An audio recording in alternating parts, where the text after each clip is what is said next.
Friday's child. Her daddy they call hard times. Friday's child, that's me.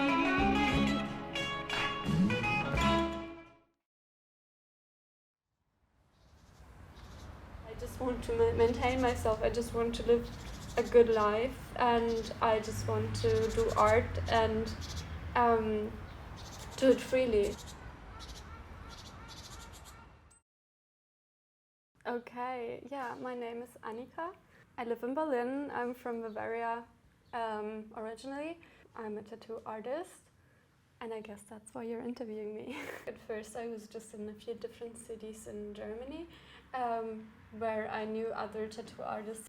So I was in Leipzig and in Frankfurt, and then this year I also went to Italy, to Bologna, and then I just recently went to Marseille in France, and I'm thinking about going to Paris later this year as well, and also maybe London, I guess. Well, yeah, first I just did it a little bit as a teenager. We did like funny little trashy names or little symbols on ourselves. As a child, I never really liked the tattoos I saw on people. In 2018, around that, I think I first discovered like cool tattoos on Instagram, which I actually liked, and I remember showing my mom, was like, look at this, that's not as bad actually, look at this is really cute. In 2020, when the pandemic started, I thought I needed a new hobby maybe. I just ordered some needles and ink and tattooed myself a little bit, like hand poke and stuff. But that was like just for friends and friends of friends in the beginning.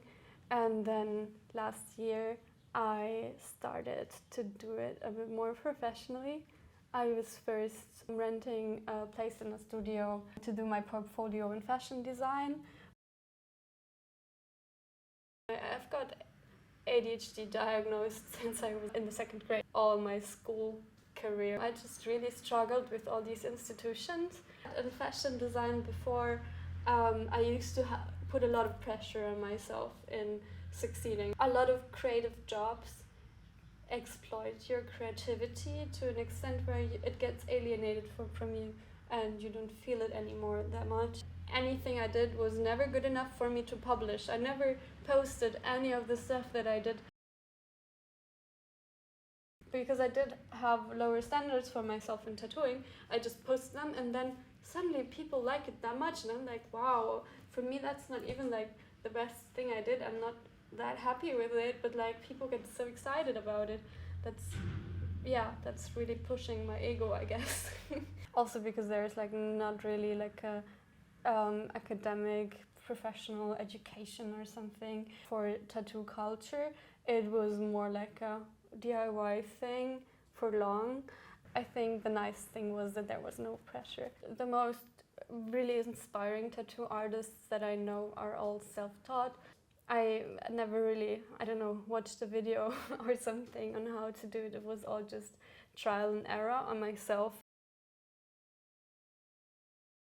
I like to experiment with a lot of different techniques and subjects and this kind of stuff.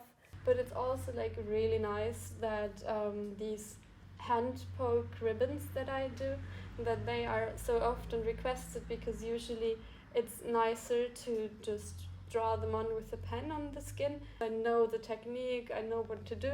It's nicer if it's like flowing with the body. So that's my favorite thing to do right now. I definitely want to like expand my horizon.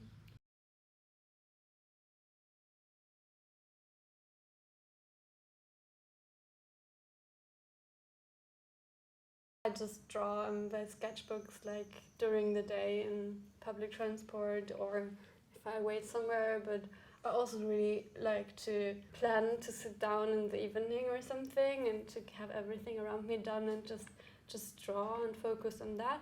But I feel like the best things actually happen when I do them just in like a 5-minute tram.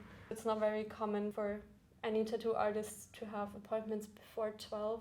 Usually my first appointment is at 1. I think I would get up at 11 and have breakfast, and then I would leave the house Probably a bit late at 1:30 and come here with a bike. I would like to go home earlier, but usually I'm just hanging out here in the studio for a while, and then I'm like, damn, I need to go home actually. But it feels like home here as well.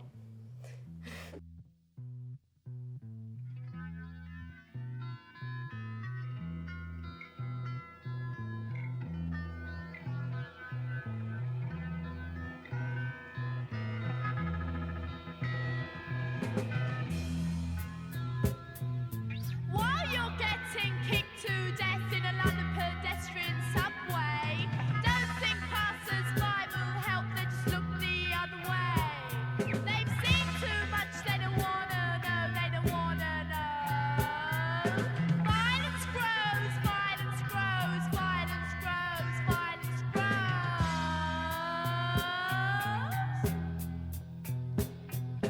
People travel on the bus, but they don't pay their way. It's so easy to say push off when the conductor asks you to pay. Now the conductor keeps it shut, 'cause the conductor knows. Violence grows, violence grows, violence grows, violence grows.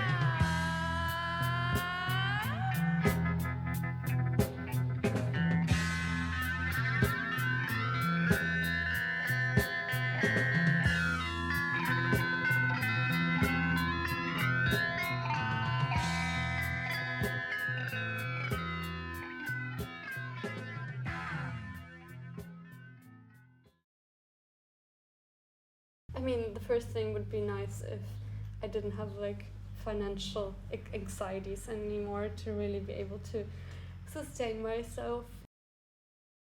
Since we're working here as a collective, for my own moral expectations for myself, I kind of oppose this idea of labor and having a boss and employees. I would like to keep working as a collective, or run a business together as a collective where everyone is making democratic decisions. In my experience, we're just like sharing the rent for a studio and everyone works on their own, and you can like teach each other. If you want to know something from someone, you can ask them, but like nobody is each other's boss. So